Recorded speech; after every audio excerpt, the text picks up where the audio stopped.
बिस्मिल्लाहिर्रहमानिर्रहीम अस्सलाम वालेकुम वरहमतुल्लाहि वबरकातुहू। इश्तियाक गोट फार्म से तमाम व्यूअर्स को वेलकम करते हैं। हमारे साथ मौजूद हैं बड़ी ही अहम शख्सियत तैयब भाई। जी तैयब भाई, तो ये ब्रीड्स लेके आए हैं मुख्तलिफ़ मंडियों से, तो गाइड कीजिएगा कहाँ कहाँ से कितने कितने की कौन कौन सी गोट है, ज़रा ब्रीड्स के मतलब गाइड कर दीजिएगा और जो इब्तदा में एहतियाती तदाबीर होती हैं वो भी बता दीजिएगा। देखें जी, जो बकरी माल है ना, उसको हमेशा जो है कि वो कोशिश करें कि जो ये चारा खिला रहे हैं पहले दिन 15 से 10 दिन पहले वो ये चारा खिलाएं, ठीक है। तूरी और थोड़ा सा सब्ज़ चारा इसमें डाल दें, कोशिश करें तूरी खिलाएं और साथ वंडा खिलाएं। अगर वो नहीं अवेलेबल तो आप थोड़ा सा ये करेंगे, सादा सी खुराक है, ठीक है, इतनी महंगी भी नहीं है। तो उसके बाद ये है कि आहिस्ता आहिस्ता इनको जो है कि वो फिर आ जाएंगी, ये चराई पे आ जाएंगे अपने मौसम के हिसाब से, ठीक है जी। तो अगर इनकी प्राइस की बात कर ली जाए, प्राइस इनकी मुख्तलिफ हैं, जो है कि 25 से 20 के दरमियान इसकी जो है कि प्राइस है। कुछ इसमें से गब्बन है, उनकी प्राइस ज़्यादा है, ठीक है। कुछ फ़ीमेल पट्ठे हैं, उनकी प्राइस थोड़ी सी जो है उस हिसाब से है, ठीक है जी। खूबसूरती पे डिपेंड करता है, ठीक है जी। तो जो ये मक्खी चीनी है, ये मदरसा मंडी से इन्होंने ख़रीदी थी। और जो ये वाला माल है सफ़ेद राजनपुरी, ये इन्होंने चौक आज़म से ख़रीदा है, ठीक है। जो इसकी राजनपुरी अगर किसी बंदे ने लेना, वो मोहम्मदपुर मंडी चले जाए या राजनपुर या उसकी डेरा गाजी खान की जो मेन मंडी है वहाँ से जाके परचेजिंग करे। ये दो मंडियाँ इसकी मेन है, ठीक है। अगर किसी बंदे ने मक्खी चीनी का करना है तो फिर वो इस तरह करे कि मक्खी चीनी का जो मेन मंडी लगती है, जो लोकल हज़रात हैं वो लेके आते हैं अपना माल। किसान जिन्होंने एक एक दो बकरी रखी होती है वो मदरसा मंडी में लेके आते हैं, ठीक है। मदरसा मंडी मशहूर मंडी है मक्खी चीनी के नाम से, ठीक है जी। जो कि प्योर चीज़ें भी आती हैं, काटवा माल भी आता है, हर किस्म की जो है कि माल मदरसा मंडी से आता है। अगर कोई मुझसे पूछे, मैं उसको यही रिकमेंड करूँगा, अगर किसी ने राजनपुरी माल लेना है वो डेरा गाजी खान की लोकल मंडी है, जो उधर शहर की मंडी लगती है, वहाँ चला जाए। और यहाँ मोहम्मदपुर मंडी, ये दो मंडियों से वो जो है वो परचेजिंग कर सकते हैं। तो मक्खी चीनी के लिए वो सिर्फ़ एक ही मंडी है, मदरसा मंडी, ठीक है। जो लुडन मंडी है, मदरसा मंडी का माल है, उधर से व्यापारी हज़रात ख़रीदते हैं लोकल किसानों से, और वो उधर से ख़रीद के लुडन मंडी में जो ना कि एक दो हज़ार से प्रॉफिट से वो सेल कर देते हैं। उसके बाद आ जाती है बहावल नगर की मंडी। बहावल नगर की मंडी का भी सीन सेम यही है कि वो भी माल मदरसा मंडी से ख़रीद के, जो कि मदरसा मंडी और चिश्तियाँ के दरमियान, मदरसा और चिश्तियाँ और बहावल नगर के दरमियान में लगती है वो मदरसा मंडी है, ठीक है। उधर से माल लेके लोकल मंडियाँ वहाँ पे सेल करते हैं जो ये व्यापारी हज़रात हैं, ठीक है जी। अच्छा तो जब भाई तो कोई एहतियाती तदाबीर बता दें, एहतियाती तदाबीर करते हैं और दूसरी जगह से लेके आते हैं। एहतियाती तदाबीर यही है कि ये भाई भी हमसे मशवरा करके गए थे, हमने इनको बता दिया था कि भैया आप उधर से जाके माल लें, ठीक है। हमने इनको इंजेक्शन वगैरह दे दिए थे बैग्स में डाल के, भाई ये इंजेक्शन आपने उधर इंजेक्ट करके फिर इधर माल लोड करना है, ठीक है। तो जब ये माल जब ख़रीदारी इनकी मुकम्मल हो गई थी, लोड करने से पहले इन्होंने 3-3 ml छोटे जानवरों को एंटीबायोटिक जेंटामाइसिन 5 ग्राम लगा दें। एंटीबायोटिक कोई भी लगा दें, मुख्तलिफ़ किस्म की जेंटामाइसिन में है, ठीक है। और 5 ग्राम का जो इंजेक्शन होता है वो इनको लगाया जा सकता है, ठीक है। उसके बाद इनको जो प्रोटीन के लिए आप विटामिन 83 लगाते हैं, ठीक है। ये तो इसकी प्राइस कितनी है विटामिन 83 की? विटामिन 83 की जो प्राइस है वो तकरीबन 1000 के राउंड बोट है, ठीक है, जो 100 ml की प्राइस है। और जेंटामाइसिन की भी तकरीबन इतनी ही है। अगर कोई फार्मर ज़्यादा अपना तारुफ कराए और उनको बोले कि भाई मैं फार्मर हूँ, उसको 30% डिस्काउंट देते हैं वो मेडिकल स्टोर वाले। इससे छोटी पैकिंग में भी है 100 ml से? छोटी पैकिंग में भी दस्तयाब है कि एक 100 ml है, उसके बाद ये 50 ml आ जाता है। ये जंटा भी इसमें 50 ml में जंटा भी मिल जाता है। और जो ना कि एंटीबायोटिक, ये तो आम चीज़ें हैं। ये एक दफ़ा बंदा ले ले अपने फार्म पे रख ले, 2 साल की इसकी एक्सपायरी है, ये फार्म पे पड़ा रहे, कोई मसला नहीं है। मेरे ख्याल से लग जाता है 2 साल के अंदर खत्म हो जाता है। पीपीआर के मतलब बड़े हमारे जो फार्मर हैं बहुत सारी शिकायत आती हैं कि पीपीआर के मतलब जो है वो मुकम्मल बता दें हमें कि क्या क्या अलामत होती हैं। जी, पीपीआर जो है कि वो दरअसल आती है जब मंडियों से जानवर लेके आए जाते हैं ना फार्म पे, जब आती है ज़्यादातर।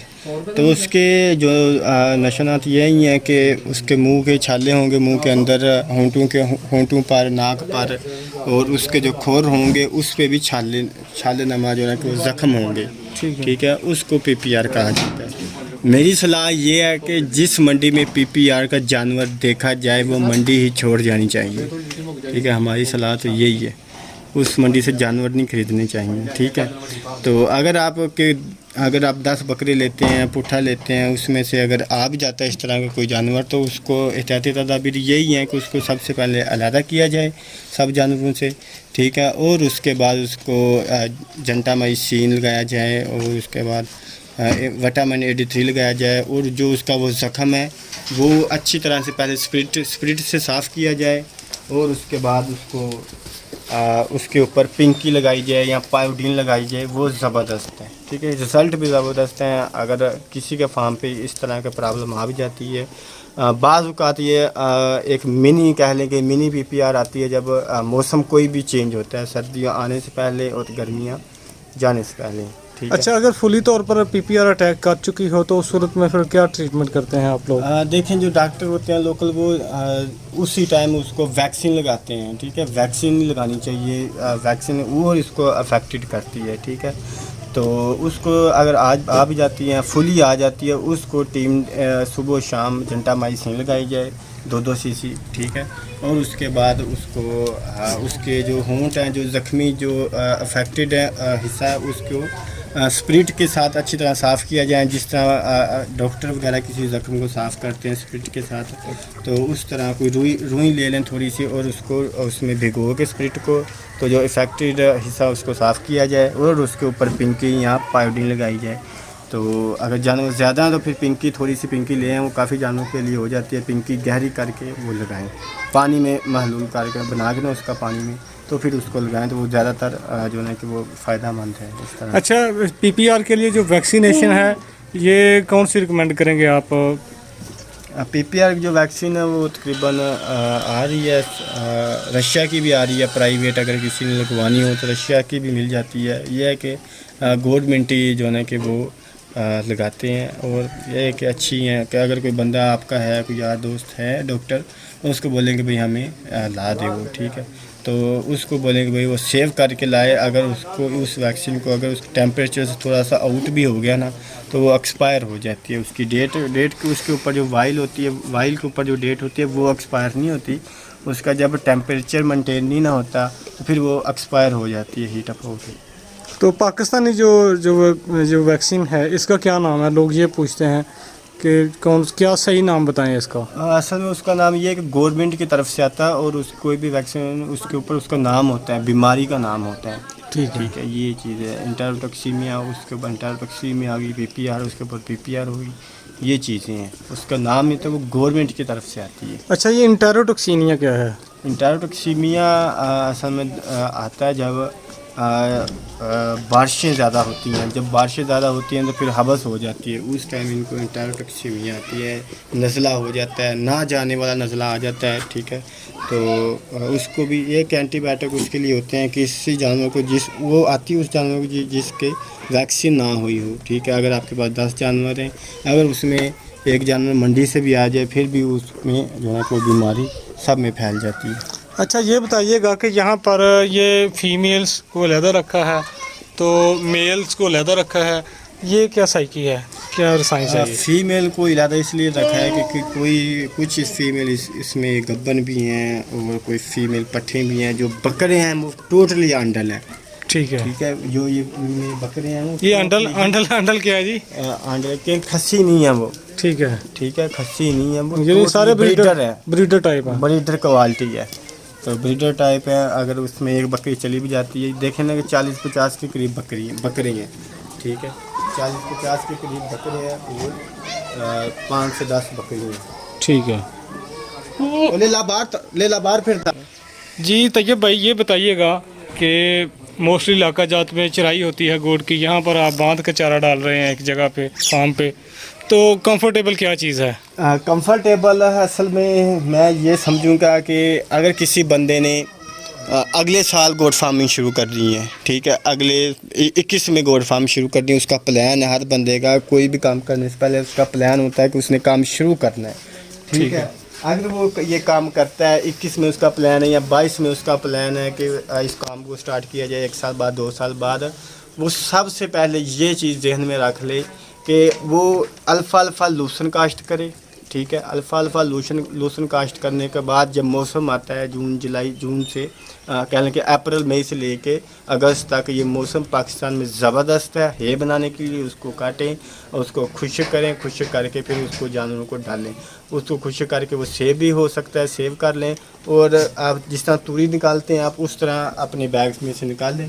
तो जो प्लास्टिक के बैग तोड़े होते हैं उसमें से निकाल के इसके अंदर डाल दें। ठीक है। ना उसमें हरे की ज़रूरत है, ना उसमें किसी वंटे की ज़रूरत है, ना ही किसी उसमें तूरी की ज़रूरत है। ठीक है। पानी होगा बस वो होगा। आप वो एक माह डाल लें। आप उसकी जो है ना कि फैटिंग चेक कर लें, फैटिंग जानवर कितना करता है। ठीक है। उसकी क्राउड प्रोटीन लेवल ही बहुत ज़्यादा है। कह लें कि आम वनडे से आम जो पाकिस्तान में जो वनडे बिक रही हैं, ठीक है, वो अनप्लानिंग वनडे हैं कि उनमें जो है ना कि किसी भी प्ले गोट के हिसाब से मैं नहीं समझता कि पाकिस्तान में गोट के हिसाब से कोई वनडा मौजूद है।